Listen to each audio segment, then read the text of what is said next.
Bueno, volvemos. Me imagino que en estos 10 minutos hicieron un montón de cosas súper divertidas.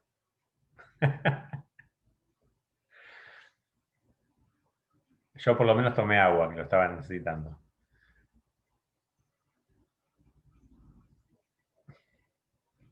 Están todos en la misma. El que no come, toma, está perfecto. Es la idea.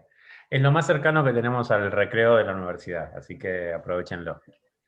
Estábamos dando energía a la empresa. Totalmente, a ver, es momento de recuperar.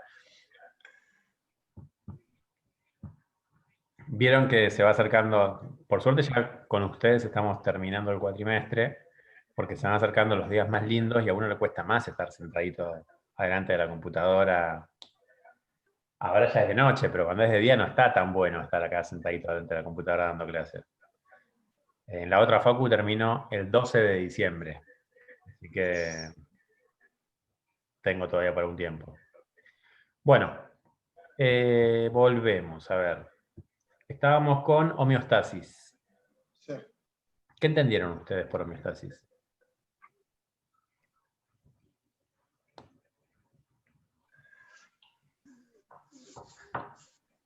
Bueno, Es lo no, que perdón, no está bien, hablaos. es como una resistencia al cambio que se genera desde adentro de las organizaciones. Bien, ¿qué más? A ver, ¿qué más iban a decir? Son los impulsos que tienen a nivelar,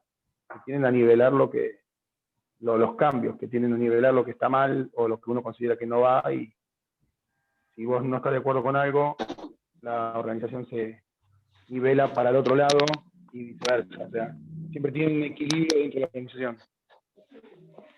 Que están mal o que están bien, ¿eh? Ojo, también puede ser un cambio positivo del ambiente. Por eso, tanto lo bueno como lo malo, ¿sabes? Bien. ¿Es como un regulador? ¿Como un qué, Yara? Como si fuera un regulador del sistema. Tal cual, como si fuera un regulador. Sí, lo que busca es eso, es regular al sistema y mantenerlo siempre en un estado de equilibrio. Quiero hacer una acotación. Podría ser como. Perdón. Sí, sí. Te decía, ¿podría ser como lo que Toyota lo llama la mejora continua? No exactamente. A ver, el sistema de mejora continua lo que busca en realidad es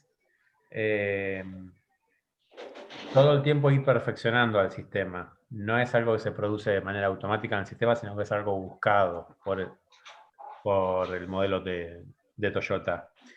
Claro, ellos sí siempre buscan perfeccionar lo que están haciendo. Claro. Pero es algo que se trata de, justamente es una búsqueda, no es algo que se produce natural. En cambio, la homeostasis es algo natural. Cuando yo decía que rechaza los cambios, tiene que ver, me acabo de pintar todo, así que si me ven la cara pintada. Cuando digo que rechaza los cambios, en realidad no es que la homeostasis es el rechazo de los cambios, sino que es una consecuencia que se produce de la homeostasis. Cuando uno busca el equilibrio, lo que lleva es que cualquier cambio que lo afecte, uno va a intentar nuevamente encontrar el equilibrio. Y esa búsqueda de equilibrio muchas veces te lleva a rechazar el cambio. Yo siempre les doy un ejemplo muy sencillo y que creo que es claro, que es cuando cambian, por ejemplo, una impresora o una fotocopiadora en una oficina. Genera inmediatamente un rechazo, por más que sea mejor que la anterior, genera un rechazo porque estábamos acostumbrados a la anterior, entonces queremos volver al equilibrio. No, traigan de vuelta la otra, capaz que había que patearla para que arranque, pero no importa, queremos la anterior. El sistema, después de un tiempo de estar funcionando, se empieza a adaptar y se empieza a acostumbrar a este cambio y lo empieza a adoptar, lo empieza a asumir. ¿Qué nos muestra esto en la administración? Que cuando yo quiero plantear un cambio en la organización, no es que yo lo planteo y me voy y ya está, sino que hay procesos de homeostasis que van a llevar a que ese cambio tenga que ser impulsado para poder llevarse a cabo. La mejora continua es un cambio impulsado, ¿sí? Es algo que se le está dando fuerza continuamente. Si yo quiero hacer un cambio en una organización, tengo que demostrar que el cambio me interesa y tengo que seguirlo a ese cambio. ¿De qué manera lo voy a seguir? Por ejemplo, si yo pongo un sistema para que fiche el personal, tiene que haber consecuencias con el fichaje. En la universidad, hace como 2 años pusieron el sistema de fichar con el dedo. Y al principio me mandaron un mail de que tenía que ir a registrar la huella. Obviamente no fui, como hace el 90% de las personas. Me pidieron algo, no lo hice. ¿Y cuándo fue que lo hice? Cuando me dijeron, mirá, si no venís no te vamos a pagar el sueldo. Ok, voy a ir, me parece una buena idea ir a poner el dedo. Puse el dedo, me tomaron el registro del dedo. Hay veces que yo voy a la universidad, ficho, hay veces que no ficho, hay veces que me olvido y sigo de largo, hay veces que ficho cuando entro y no cuando salgo, o sea que me quedé a vivir una semana, y no pasó nada. Ese no pasó nada me está mostrando de que no tiene fuerza el cambio. Para que el cambio tenga fuerza, tiene que pasar algo. Que no tiene fuerza el cambio, que no lo están impulsando. Si realmente quieren cambiarlo, tenés que insistir con eso. Entonces, me tienen que llegar un mail y decirme, mirá, vos fichaste tal día, a tal horario, y después no fichaste la salida. Y tal otro día no fichaste. Por lo tanto, ese otro día no te lo vamos a pagar. Y ahí vamos a empezar a fichar todos. La entrada y la Pero salida. ahora, si es Eso así, pasó o sea, en el vos decís que... estacionamiento. A ver, vamos por parte. Carlos, estabas levantando la mano. Sí, no, es más o menos, a mí en un momento determinado en aeropuertos, Argentina 2000, nos hacían fichar con toda la mano, vos pasabas por un molinete y eso te aseguraba el ingreso al edificio. Tantas veces vos salgas del edificio tenías que apoyar sí o sí la mano. Entonces, directamente de recursos humanos manejaban el sistema y sabían cuántas veces vos salías del edificio para hacer otro tipo de trabajo, ¿no? Por ejemplo, yo estaba en el corporativo y me mandaban a Ezeiza. Entonces yo tenía que fichar la salida y cuando volvía otra vez nuevamente. Pero me pasaba diferente a lo que te pasa a vos. Recursos humanos constantemente te estaba verificando a fin de mes. Sí, a Claro. ellos les servía muchísimo. Entonces ese cambio realmente se daba, se llevó a cabo. Cuando decidieron implementar eso, es algo que funcionó. Encima era con un molinete, era tipo tranvía, ¿viste? Claro. Subte. Si no, no apoyabas pasás. la mano, exacto, no entrabas. Por más que tuviera la puerta del costado que podía ser habilitada por los recepcionistas que están ahí mirando, no te lo habilitaban. Tenías que sí o sí poner las huellas. Claro. Y ahí sí funcionaba. Es un buen ejemplo. Marcelo, ¿qué vas a comentar? Oh, que bueno, justo a ver, en línea de lo que ustedes dicen con el ejemplo que estaban dando, que es un extremo del otro, digamos, el cambio es forzado. O sea, vos decías recién que si uno no le da fuerza, ese cambio no tiene sentido, ¿no? Como decía vos, si yo no me impulsan, no me fuerzan a tener que hacerlo, es como que el cambio, digamos, entonces no, es forzado el cambio. Claro, no se hace naturalmente. No es natural. ¿Por qué? Porque lo que es natural es el equilibrio que se busca a través de la homeostasis.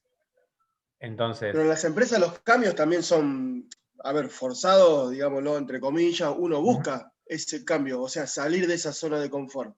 Lo busca. ¿lo busca quién? Y la organización, la gente. El que toma la decisión, no el resto. O el que toma la decisión. El resto no. Yo quiero cambiar algo. Claro, bueno. Si yo quiero cambiar algo, lo tengo que impulsar. Vos querés cambiar algo, vos tomaste la decisión de cambiar algo. No significa que los demás también quieran cambiar ese algo. Y no es que los demás lo van a hacer por vagos, por malos o porque no les interesa trabajar, sino que justamente, a ver, lo que nos viene a explicar esta teoría es que las personas son sistemas y como sistemas que son, también tienen esta propiedad de homeostasis, entonces también van a rechazar ese cambio porque van a buscar el equilibrio. Cualquier modificación que se hace, yo viví procesos en las universidades de pasar de una inscripción manual, de tener que hacer una fila durante 5 horas, a hacer una inscripción por internet. Y es un cambio que lleva tiempo, que no es algo sencillo, y que a pesar de que me facilitaba la vida, al principio generaba rechazo, porque la primera vez que entrabas al sistema se te caía la página y estabas puteando durante 3 horas, decías, bueno, la verdad volvamos a lo anterior, prefiero hacer la fila durante 5 horas, morirme de calor, pero sé que me inscriben y no estar luchando con la computadora 2 horas. Hasta que funciona bien, hasta que el cambio se lleva a cabo y es aceptado por todos. Entonces, los sistemas, después de un tiempo, terminamos aceptando los cambios, pero inicialmente, como buscamos el equilibrio, los vamos a rechazar. Bueno, te voy a hacer una pregunta que depende de tu respuesta. Tengo la reunión de mañana, la mitad de la reunión resuelta. Me estás metiendo en una presión. Sí, es así. Yo tengo que generar cambio, ¿no? Tengo que generar un cambio. Y ese cambio influye a otras áreas. Entonces, en relación a lo que vos decís recién, voy a obtener una negación por parte de los demás, de manera natural, que se van a resistir a seguir, digamos, en su misma zona de confort que están ahora. Sí, un grado de negación, no quiere decir que te van a decir que un no rotundo, pero un No, grado de pero negación digo, va a haber. uno va a tratar de retener su postura. Mirá, yo trabajo en la otra universidad, en el departamento de alumnos. Y ahora estamos haciendo la inscripción todo web. Y hay gente que se está enojando y que quiere ir a pagar a la universidad, siendo que está cerrada. Y el cambio es que tienen que pagar con una transferencia bancaria. Y obviamente genera resistencia. Como hay otros que están súper contentos, o sea, por eso digo, genera un grado de resistencia. Hay gente que dice, la verdad que me facilitó la vida porque para mí ir y hacer todo un trámite y perder una mañana era un tema preocupante, y en cambio así lo hago en un minuto y ya está. Ahí entra la burocracia. En la reunión que vas a tener seguramente va a haber un grado de resistencia. La resistencia siempre va a estar. El tema es que uno, si quiere que efectivamente el cambio se produzca, primero que tenés que tratar de minimizar el impacto del cambio. Ahí entra en juego el capítulo 14, el desarrollo organizacional. Vos tenés que lograr afectar la cultura organizacional. No lo vas a afectar un día al otro, pero sí, por ejemplo, indicándole a las personas el porqué del cambio, y si el porqué está justificado, ayuda a que sea aceptado más fácil, si le das la información. Si vos lo Sí, imponés creo que de hecho. simplemente, si vos solo lo No, te decía que imponés... creo. No, perdón. No, te decía que si vos solo imponés el cambio, el grado de rechazo va a ser mayor todavía. No, claro, bueno, acá lo que va a entrar es lo que te estaba por decir, que creo que me viene bien la clase completa de hoy para mañana, porque justamente el tema es el trabajo en equipo, o sea, la interrelación de todas las áreas con un objetivo en común. Lo que pasa es que cada uno tira para su propio objetivo y perjudica el otro área. O sea, básicamente es eso, pero vos decías, sí, cada uno va a retiene su postura. Ese cambio es como que naturalmente uno trata de retenerlo, porque como está trabajando cómodo. Ahí lo que tenés que vender es justamente la postura del objetivo en común. Tenés que tratar de convencer en cuanto al objetivo en común. Sí, sí. Después va a haber un grado de rechazo, y para que efectivamente se haga lo que vos querías que se haga, es importante que le des una continuidad de seguimiento a ese proceso de cambio. Porque ¿qué es lo que sucede? Cuando uno se da cuenta de que no tiene consecuencia las cosas, las deja de hacer. ¿Sí? Me hinchaste durante un montón de tiempo para que te haga un informe de tal manera, y después me entero que el informe no sirve para nada y lo tenés guardado desde hace 3 meses. Y cuando no te lo mando, ni te enterás. Listo, entonces no te lo mando más. Sí, sí. A eso me refiero cuando hablamos de mantenerlo en el tiempo y de darle fuerza al cambio. Esa fuerza es, bueno, yo te pedí que me entregues todos los días 10 esto, ok, el 11 te lo voy a pedir. Y el mes que viene te lo voy a pedir de vuelta el 11. Y te voy a explicar otra vez que es importante que me lo entregues el 10. Si yo no hago Bueno, eso, de hecho, no se produce el cambio. ¿Sí? no te decía que de hecho la reunión esta está, porque justamente esto lo vengo haciendo hace un tiempo, y es como que el resto quiere volver a lo que era antes. Entonces es esa fuerza de decir, no, tenemos que seguir así por esto y por esto. El tema es eso, que logres convencer el porqué. Totalmente. Bien. Bueno, yo con esto ya daríamos por cerrado el capítulo 15. Y vamos a empezar a encarar el capítulo 17, que van a ver que es muy parecido. Porque el capítulo 17 es la teoría general de sistemas. Que obviamente el elemento principal son los sistemas, que es lo que estuvimos estudiando en la teoría cibernética. van a haber inclusive cosas que son muy parecidas. Van a hablar de parámetros del sistema, y los parámetros del sistema de la teoría general de sistemas son los elementos del sistema en el capítulo 15. Entrada, proceso, salida, retroalimentación. Lo que le agrega de nuevo la teoría general de sistemas es que incorpora al ambiente. Es decir, no se queda solo a analizar el sistema, sino que también analiza lo que pasa alrededor del sistema. Y principalmente incorpora el concepto de sistema abierto. Hace una clasificación de sistemas en los que dice los sistemas pueden ser abiertos o cerrados. Serán abiertos aquellos sistemas que tengan intercambio e interrelación con el ambiente. Y serán cerrados los sistemas que no tengan intercambio con el ambiente, o que el intercambio sea mínimo. El concepto de sistema cerrado puro no existe. No hay sistema que sea completamente cerrado. Lo más cercano a un sistema cerrado es lo que vimos la clase pasada, que es la burocracia de Weber. La idea conceptual de Weber de burocracia era un sistema cerrado, ¿sí? Porque no se alimentaba de la afuera, sino que a partir de las propias normas de la organización es que se establecía cómo se hacía todo. Pero en realidad, en la práctica, uno no va a ver sistemas cerrados. Los sistemas siempre tienen un grado de apertura porque siempre hay alguna una interrelación con el ambiente. Más cuando hablamos de empresas. No existe la empresa cerrada. ¿Por qué? Porque una empresa se alimenta de la gente que trabaja adentro. Y esa gente viene de afuera. No nacen adentro de la empresa. Y vienen con toda la cultura que traen de afuera. No es lo mismo una empresa en Argentina que en Estados Unidos que en Japón. ¿Por qué? Porque la de Argentina va a estar llena de argentinos, la de Estados Unidos va a estar llena de estadounidenses y la de Japón va a estar llena de japoneses. Entonces ya ahí tenés un intercambio con el ambiente, sí o sí. ¿Sí? A partir de la misma gente que trabaja en la empresa. Pero lo que destaca la teoría de sistemas es el concepto del sistema abierto porque observa de que hay un intercambio importante con el ambiente y sobre todo hace hincapié en las empresas. Esta sí es una teoría aplicada a empresas. No es tan general como la teoría cibernética. Por eso es que lo que vamos a ver de este capítulo, que me parece que es lo único que va a llevar un tipo de aclaración, el resto es bastante sencillo y es simplemente lectura. Pero lo que vamos a ver son las características. El título es exactamente como se los voy a decir. Características de las organizaciones como sistemas abiertos.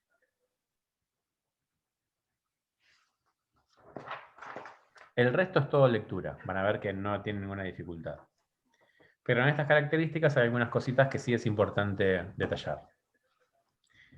O sea, no estamos analizando cualquier sistema. Los ejemplos no pueden ser de cualquier cosa en esta parte. Son de organizaciones. Estamos analizando el sistema organización. Y ya estamos definiendo que las organizaciones son sistemas abiertos. Tienen intercambio con el ambiente, sí o sí. Y estas organizaciones tienen características que son bastante particulares.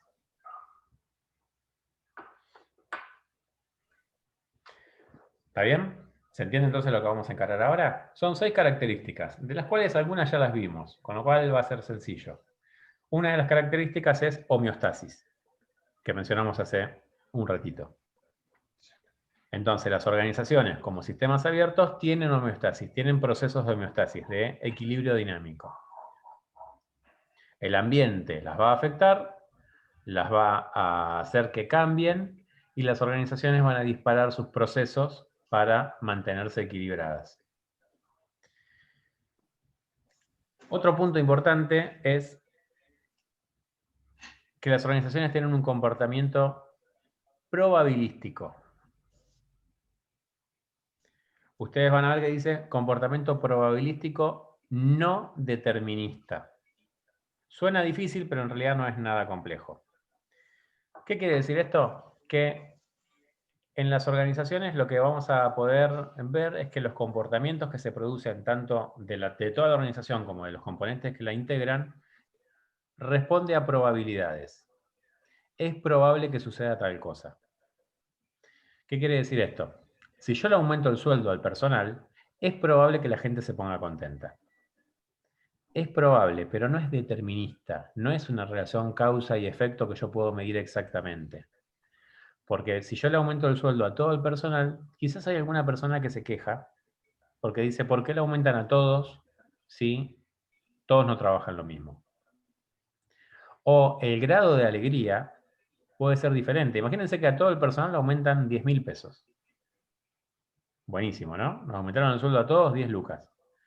Para el que cobra 20 lucas es un montón y es una felicidad enorme. Para el que cobra 40 también. Para el que cobra 300 lucas por mes, que le aumenten 10 lucas, no le va a cambiar tanto la vida. Entonces el grado de felicidad, inclusive hasta puede generar una queja.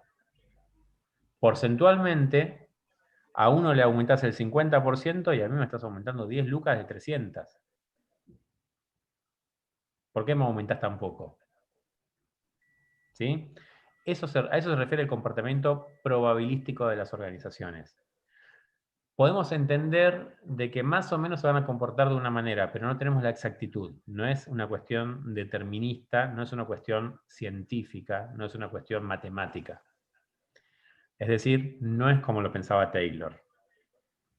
No es que si una persona tarda 1 minuto en poner un clavo, va a tardar 100 minutos en poner 100 clavos. No es así. Uno tarda 1 minuto en poner un clavo, pero cuando puso 15 se aburrió y tarda más tiempo. ¿Sí? Y no es lineal. Justamente lo que nos está diciendo esta característica es que los sistemas, las organizaciones no son sistemas lineales, sino que responden a probabilidades de funcionamiento. Otro ítem importante, bueno, hay dos que son muy sencillos, que hay interdependencia de las partes, eso ya lo hemos charlado, y que las organizaciones son sistemas que tienen sistemas más chicos adentro y que a su vez pertenecen a sistemas mayores. ¿Sí? Si yo tengo una empresa que se dedica a fabricar muebles, está dentro de la industria de la fabricación de muebles. Y está dentro de un sistema económico de un país determinado.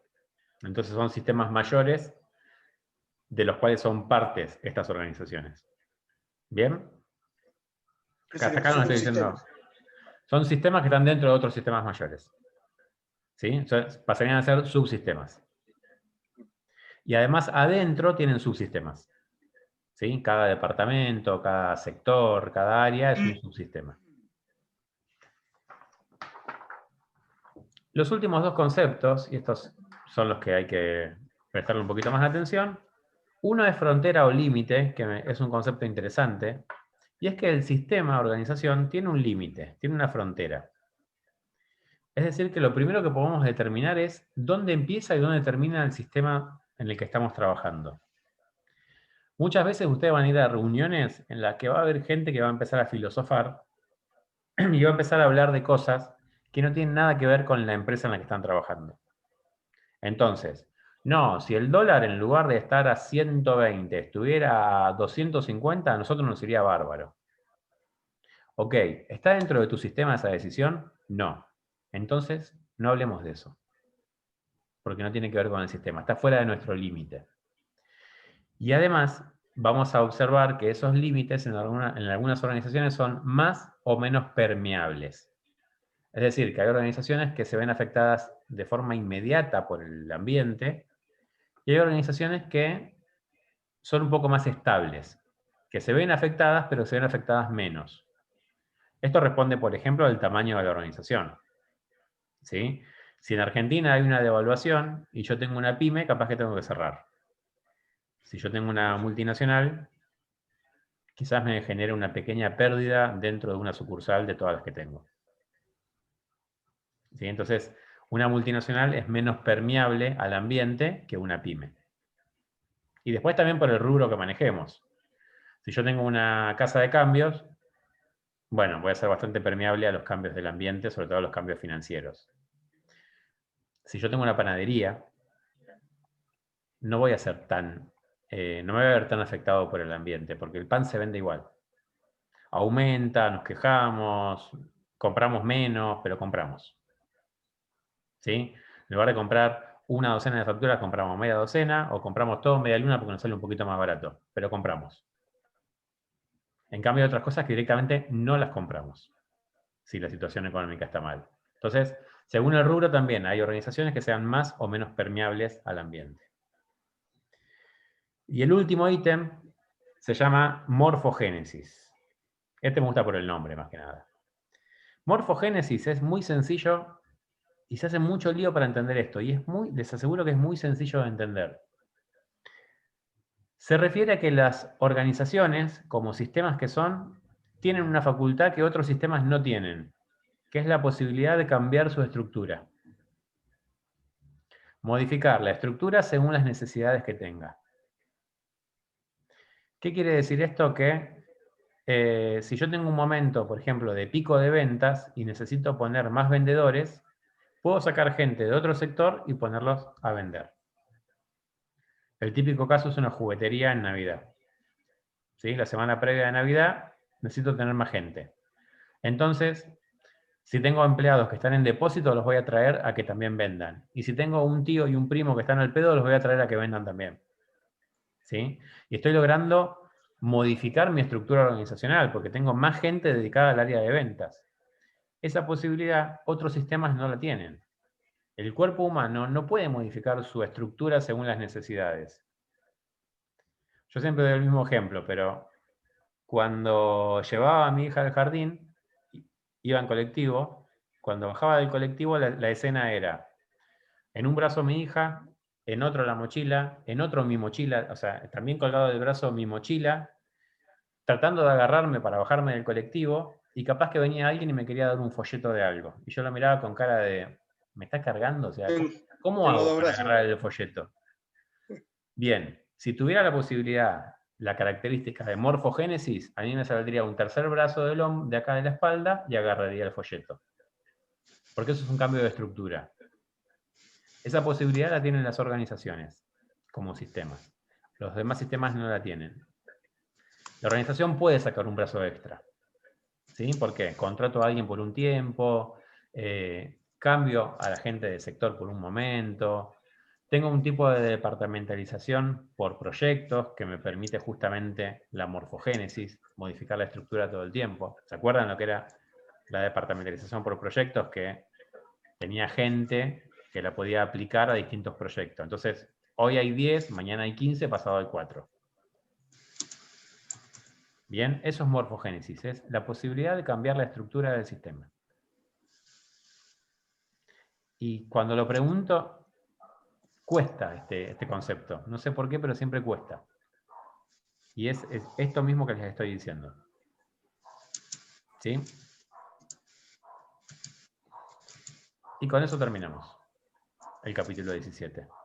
¿Tienen para leer más? Sí, tienen que leer todo el capítulo, ¿está bien? Pero lo terminamos ¿por qué? Porque el resto es lectura simplemente y porque además repite mucho del capítulo 15. Entonces, el resto, insisto, es para que ustedes lo lean. Si llega a haber algún otro tema de que les genere alguna duda del capítulo 17 o del capítulo 15, la clase que viene, no duden en preguntarlo y lo charlamos, o mandan un mail, o bueno, lo que ustedes consideren. Si lo preguntan, mejor, como para que todos tengan la respuesta. Es la idea. ¿Está bien? Sí. ¿Todo más o menos claro? Sí, Sé que les dejé la cabeza así hoy, pero bueno, era bastante. ¿Bien? ¿Alguna duda? No, van a surgir después cuando leamos lo que nos falta. Tal cual. Bueno, la clase que viene lo charlamos. El martes tienen clase con Augusto y después el otro martes clase conmigo. Si el jueves que viene, acuérdense, ya está. Ya los jueves terminamos. Dale. ¿Perfecto? Buenísimo, ¿Va a subir profe. Voy a subir los videos? voy a subir los videos del martes y los de hoy. Sí. Estoy en deuda, pero los voy a subir. Bien. Así que van a estar. Buenísimo, buenísimo. Bueno, gente, los dejo entonces. Carlos, ¿querías preguntar Gracias. algo? Perdón, no sé si te interrumpí. No, era saludarte y subir bueno. los videos porque eso nos saca mayor cantidad de dudas a veces, entre lo que lees, entre lo que resumís. Yo me paso mirando los videos y voy saldando. Está Y bien. te agradezco el otro examen que di por lo que el comentario, viste, que te hice en forma particular de la cirugía. Ujú. Le puse onda y bueno, me fue bien. Era cuestión nada Y más. acá estamos. Muy Y bien. acá estamos, hoy estamos acá sentados. Hay que meterle para Así adelante. que, Excelente. obvio. Gracias, Bueno, Nacho. gente, buena semana para todos. Nos vemos Igualmente. en 2 semanas. Igualmente. Chao, chao. Sigan bien. Gracias. Nos vemos.